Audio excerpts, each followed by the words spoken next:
Wow, this is daunting. This is very exciting. I know we didn't talk about this, Matt, but I moved here 2 years ago from New York City to come work here in Bentonville. And a lot of my friends in New York, had the question, you're moving to Bentonville? Well, based on today, it was worth it. It's definitely worth it. It's a very exciting time to be a Walmart associate. So I thank you all for that opportunity. So now I have the opportunity to introduce our guest speaker, Bill McDonough. Bill McDonough is a world-renowned architect, venture capitalist, and designer of sustainable products. He's been recognized twice by Times Magazine as a hero for the planet and a hero for the environment. He's also received our nation's highest honor in sustainable design and environmental development. More recently, he wrote Cradle to Cradle, Remaking the Way We Make Things, the groundbreaking book that shatters the cradle-to-grave paradigm in manufacturing. I spoke with Bill earlier, and he's a self-proclaimed contrarian. So when we talk about zero waste, Bill talks about eliminating waste and using waste as food. When others talk about triple bottom line, Bill talks about triple top line. What's most interesting about Bill, for us here, is that he's not new to Walmart. Almost 20 years ago, Mr. Sam called on him to work on one of our first stores on environmental buildings in Lawrence, Kansas. So it's really exciting to have him here today. Let's give a Walmart welcome to Bill McDonough.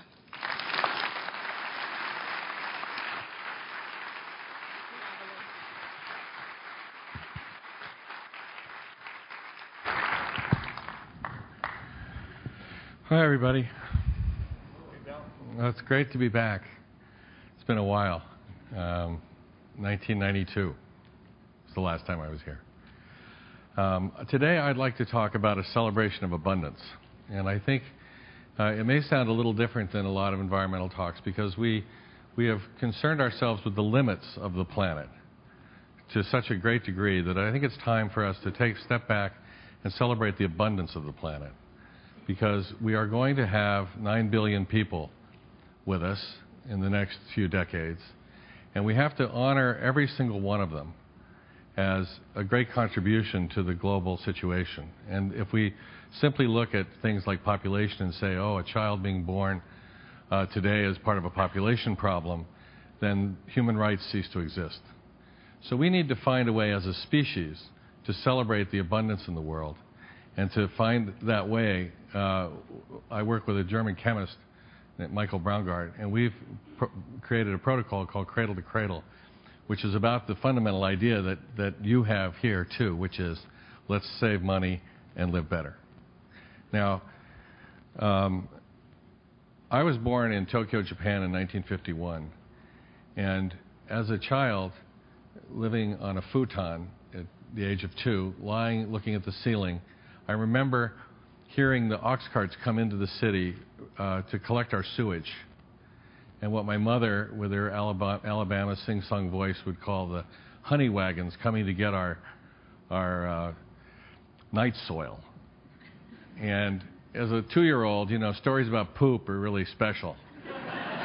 So I just thought this was the greatest thing. Our poop would go off and become food. And so the idea that waste equals food is something I've been thinking about for a very long time. Now, I spent most of my childhood in Hong Kong, where essentially I got a chance to live in the future. We had 4.5 million people on 62 square miles. We had cholera, typhoid, typhus, ringworm, yellow fever, scarlet fever, you name it. As the refugees poured in from communist China, we had water for 4 hours every 4th day. And people died of starvation. And you realize that this was a world of limits, of extreme limits, and everybody was really careful with everything. Now, my childhood summers were spent blessedly in the United States, in the Puget Sound, where my grandparents lived in a log cabin and raised oysters. My grandfather had been a lumberjack in the Pacific Northwest, so I'm working off a lot of big tree karma here. But my grandparents saved rubber bands and aluminum foil and traded compost for flowers with the neighbors, things like that. That's the way you lived then for people who had been through the Depression, been through the Second World War. So a world of abundance, but everybody was really careful with everything. So in a world of limits, we were really careful. in a world of abundance, we're also really careful. And so the fundamental question that I came to experiment with was, what does it mean to be native to place? What does it mean for us to become indigenous people? How many of you in this room or out in the ether space consider yourselves to be indigenous people? Well, wouldn't it be marvelous if we were all indigenous to this place? Because we are. To be an indigenous person means you're not leaving, that you're staying. Well, if we declare ourselves that we're indigenous to the planet, then we have to act as a species to behave in a way that's consistent with the planetary protocols. And so we look at the natural world for inspiration. This is a picture from Irian Jaya. There are 257 species of tree per hectare. And we look at the R&D of the natural world and see what it tells us. And what it tells us is that we need a new design. Now, I see design as the first signal of human intention. And I've had the privilege, as the Dean of the University of Virginia School of Architecture, to live in a house designed by Thomas Jefferson. Now, when you live in a house designed by Mr. Jefferson, you realize that he saw himself as a designer too, because all you have to do is look at his last design, which was his tombstone, and you'll notice that on it he only recorded the things he designed. It says, Thomas Jefferson, author of the Declaration of American Independence, the Statute of Virginia for Religious Freedom, which matured into the Bill of Rights, and father of the University of Virginia. That's it. No mention of having been President of the United States twice. What he's recording are his legacies, not his activities. What he left behind, not his jobs. And clearly he understood the idea of intergenerational support, because he wrote a letter to James Madison in 1789 where he said, the earth belongs to the living. The earth belongs to the living. No man may by natural right oblige the lands he owns or operates to debts greater than those that may be paid during his own lifetime. Because if he could, the world would belong to the dead and not to the living. Save money, live better. What is our intention as a species? If we think about it, we are the dominant species. 99% of the large mammals on the planet are under human management. We can change the climate. So what is our intention as a species? And so we've come up in our work as architects and as consultants to companies like Procter & Gamble, General Electric, things like that, companies like this. We ask the question, how do we love all the children of all species for all time? So it's not just our children, it's not just our species, and it's not just now. So we decided we had to put a goal together, and I sort of strung it together into one sentence. Our goal is a delightfully diverse, safe, healthy, and just world with clean air, water, soil, and power, economically, equitably, ecologically, and elegantly enjoyed, period. What part of this don't we like? Now, when I was called by Walmart in 1992 to help work on a store, I told the architects from Tulsa that we normally got our commission from the head person of a company, and that we were very interested in the idea that of people with lives versus consumers with lifestyles. And they came back and said, well, here's a question from Mr. Sam. Do you believe that people with lives versus consumers with lifestyles have the right to buy the finest quality products at the lowest possible price? Well, of course. So the question then becomes, from a designer's perspective, what is the finest quality product? Well, we worked with Environmental Defense Fund ourselves. In 1984, I was their architect for their new headquarters. And we started looking at materials and systems in buildings and started asking manufacturers what were in their products for off-gassing and sustainability related issues. And the typical answer we got from a supplier was, it's proprietary, it's legal, go away.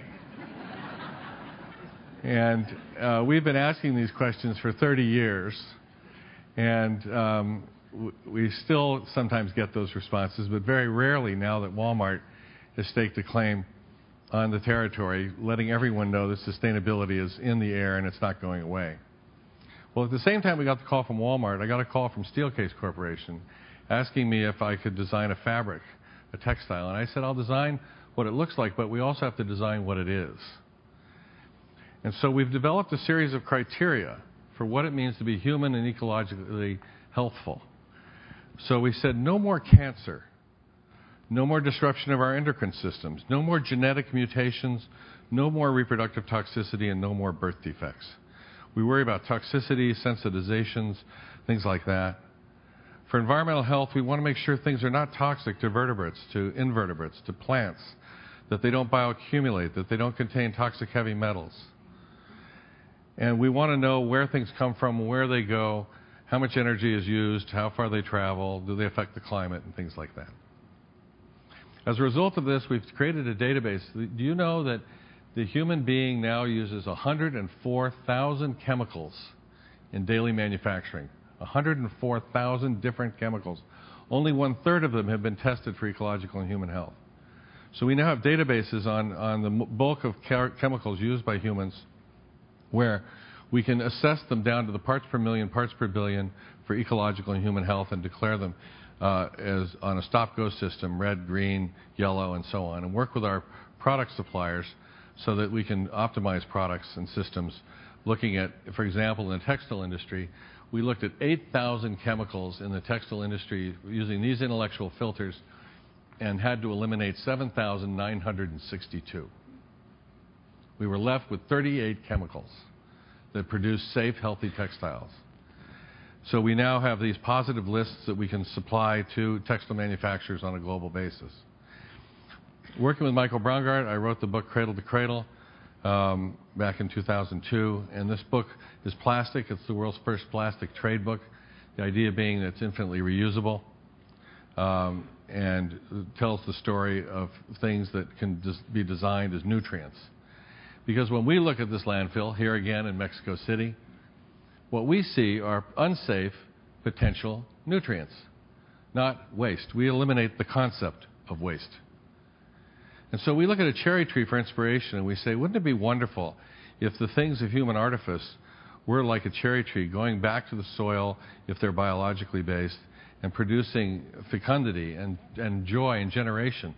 And we celebrate the abundance of cherry blossoms in the spring. We don't look at a cherry tree in the spring and say, oh my goodness, how many blossoms does it take? You know, it's not very efficient, but it's effective. And we delight in it. Think of Mozart. You don't listen to Mozart and go, oh my goodness, how many notes does it take? He could have hit the piano with a 2x4 and got them all at once. Would have been very efficient. But would we love it? So what we love is effectiveness as well as efficiency. And so what does that mean? That means we have to celebrate the natural world and its fecundity, its growth. And celebrate growth. It's an important part of nature.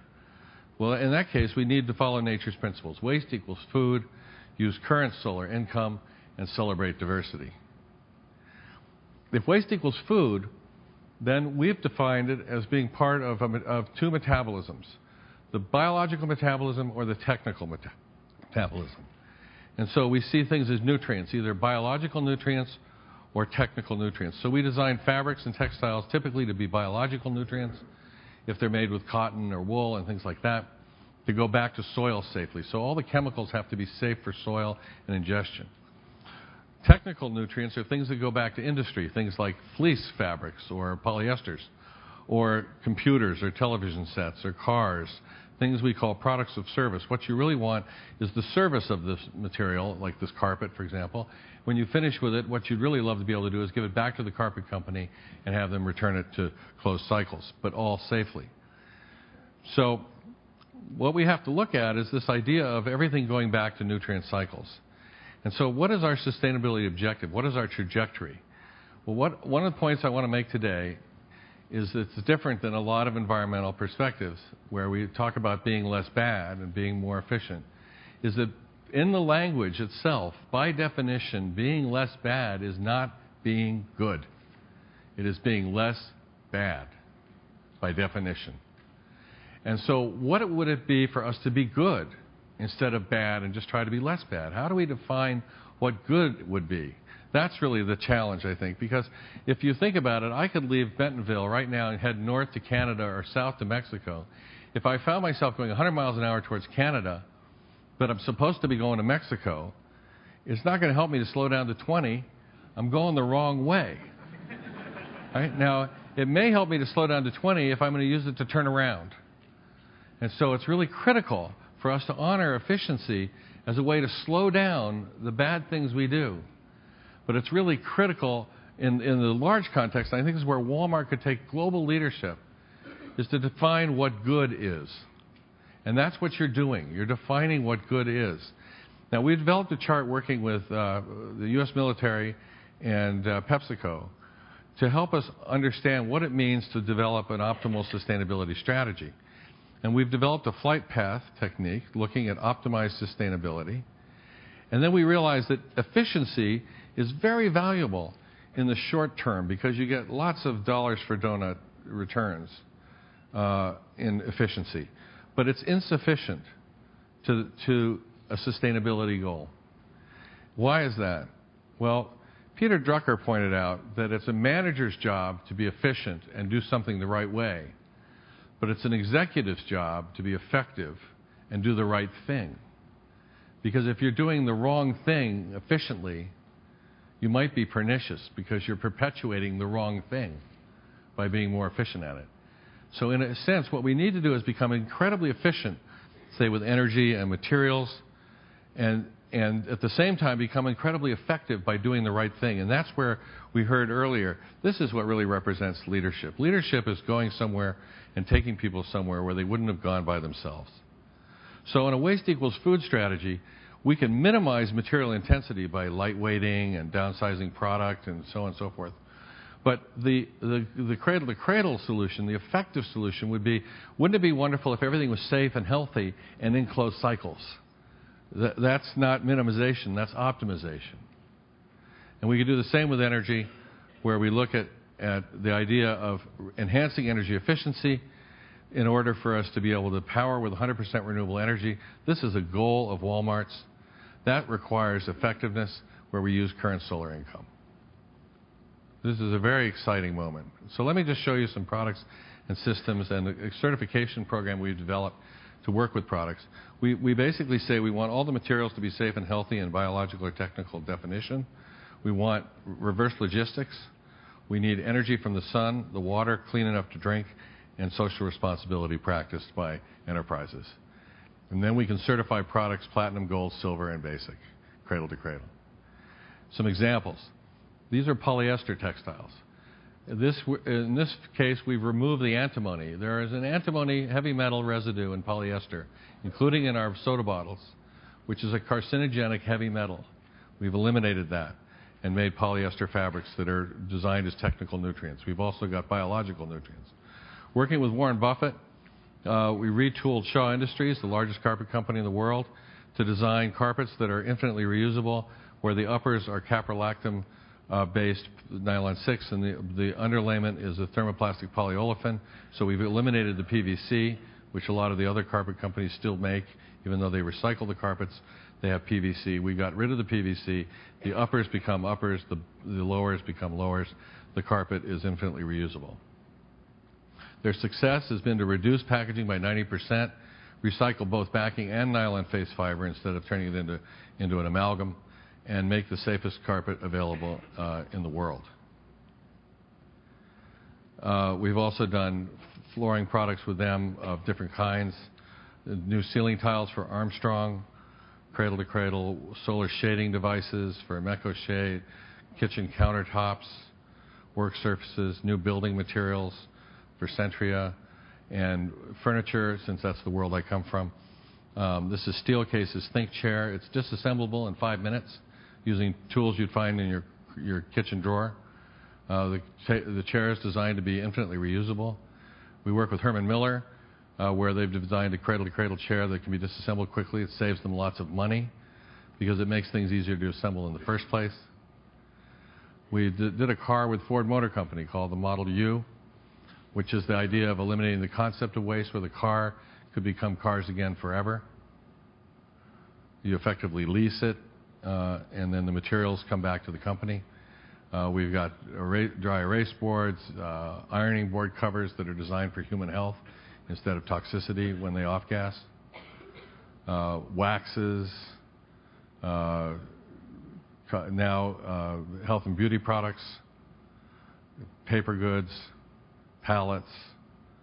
With the U.S. Postal Service, now all priority mail envelopes are cradle-to-cradle certified. And it's interesting to note that the switch to high-quality materials was cost-neutral. Now, the biologically based packages from the Postal Service can be are safe for all biological systems, and the technical materials are designed to come back. Speaking of reverse logistics with the Postal Service, we've got a new system where they'll take back small electronics now through the mail. It's free. And working with Waste Management and TOMRA and some other reverse vending companies, we've now determined actually last week where we're looking at how to change the PET system from recycling antimony-laden PET into just more materials that still have antimony into materials that are safe and infinitely reusable, and making recycled packaging cheaper than using virgin materials. I'll conclude with a drawing of a distribution center done for Walmart for its Gaisley division when it owned that in the UK, looking at the idea of 6 million square feet of forward and reverse logistics. And if it's green roof, it's in the countryside hidden by berms. And if a green roof that big seems unusual, well, let me just point out that it's very possible. We did a project for Ford Motor Company, which has a 10.5-acre green roof. It's a 1 million square foot plant. And the value proposition, I think, is really important to look at. From a conventional engineering standpoint, the conventional Clean Water Act required stormwater management system, chemical treatment plants, 4-foot concrete pipes, and a whole bunch of UAW workers standing around praying it doesn't rain, was $48 million. The green roof and the constructed wetlands was $13 million. Ford saved $35 million capex day one. And with the Taurus at a 4% margin out of Chicago, that's the equivalent of an order for $900 million worth of cars. So using ecological engineering can be very cost effective in certain cases. But here's the final image that I want to show you, because if you look at this picture, this is the roof of the Ford plant. And what you'll notice is these eggs. These are killdeer eggs. This roof was really cheap. It's only 7 pounds a square foot. It's just gravel, which you can see here, with some sedum growing in it, a succulent plant that can weather the dry summers and the cold winters and so on. But the real interesting thing to me is the fact that the birds arrived 5 days after the roof went down and started nesting. And the idea that we would leave behind a habitat when we go to build a 1 million square foot building, save $35 million, produce oxygen, purify water, provide for future generations of people living along the Rouge River stormwater management so that the water trickles for 3 days instead of plunges down with all the various runoffs. The fact that we would celebrate other species and allow them to exist at the same time, I think is really the key question. Because the question we have to ask at this point in our history is, how do we love all the children of all species for all time? And I think the question from Sam Walton is the critical one for us and for you. And do we believe that people with lives have the right to buy the finest quality products at the lowest possible price? And I think the answer to that question has to be a resounding yes. And I think the opportunity that exists within Walmart today as the global leader of this question is, what does it mean to have the finest quality products? And to us, that would mean they're cradle to cradle and infinitely reusable, and allow us all to share, as 9 billion of us, the infinite abundance of the planet, its solar system, its nutrition and chemicals, and its biology. It lets us save money and live better, all of us. Thank you very much.